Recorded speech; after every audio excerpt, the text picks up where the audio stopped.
Hi, I'm Jacinda Cunahan. This is Coast Community News 5 at 5, April 23rd.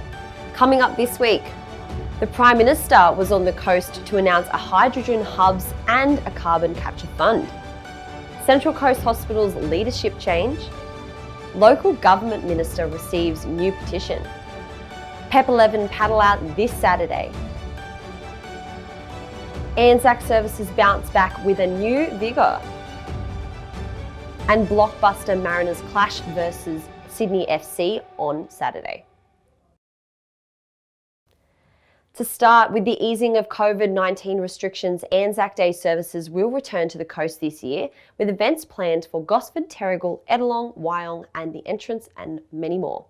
Full details of services on the coast can be found in this week's paper, on our website or on the website of RSL New South Wales.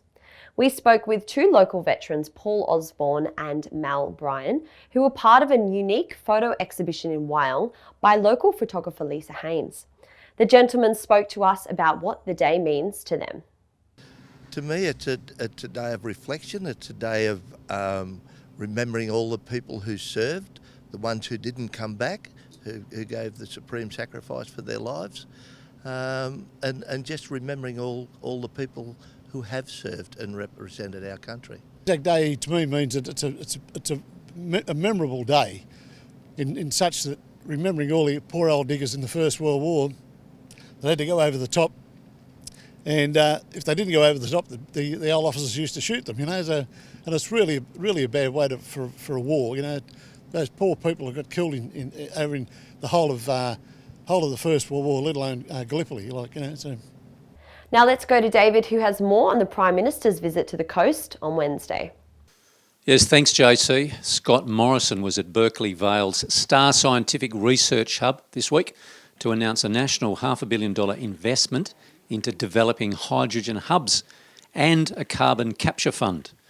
We asked the Prime Minister and Star Scientific's CEO, Andrew Horwath, about the role the Central Coast could possibly play in the program. Well, it's Australia-wide, and it goes to those hubs, and Central Coast Hunter, if they're, we encourage them to be involved in this. I think it can be transformational here, and you've clearly got the base to do it from. So I think there's a very exciting opportunity there. It really is technology-driven. Hydrogen is now. Hydrogen will be the future fuel. It's inexhaustible. It will dramatically drop in price, and it will become the base fuel of the planet. And news from Central Coast Health this week. CEO Andrew Montague will be leaving his position as Chief Executive of Central Coast Local Health District on April 30. He told us about some of the projects he's been part of across the coast since he was employed in 2016. The biggest changes, I think, are probably people would see the new redevelopment at Gosford Hospital. Wyong Hospital, the redevelopment there is about to open in July of this year. And we've got the Clinical School and Research Institute building with the University of Newcastle will be opening as well. The biggest change, and I'm really proud of the work that sort of came to a culmination last week with the opening of the palliative care inpatient unit.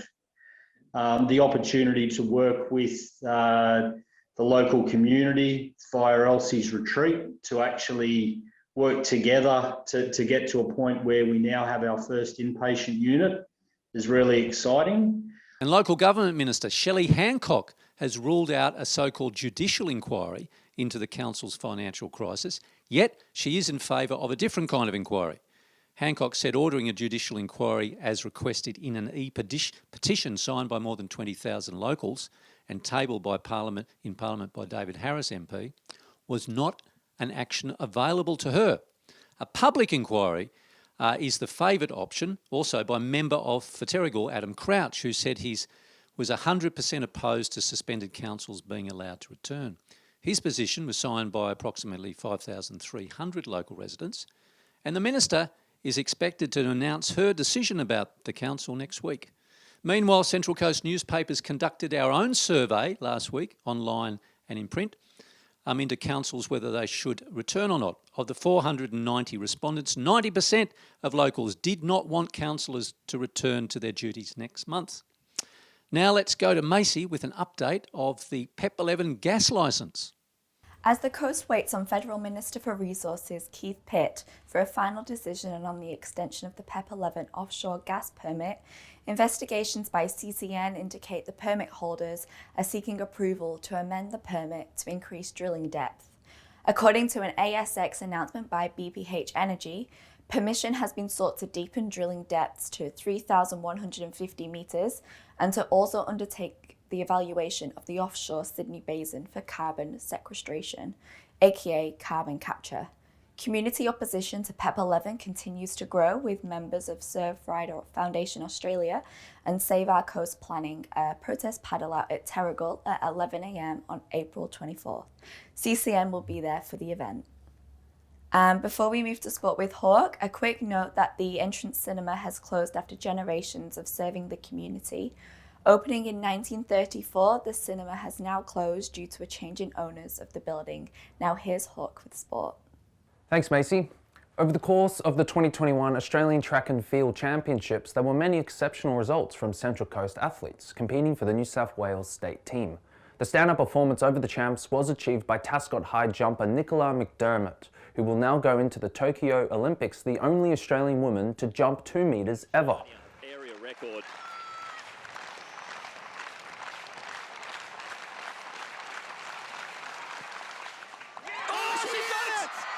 A new Oceania area record, Australian record, 2 metres. Yeah, the 2 metre barrier has always been something in the Australian high jump community that has been coveted, really.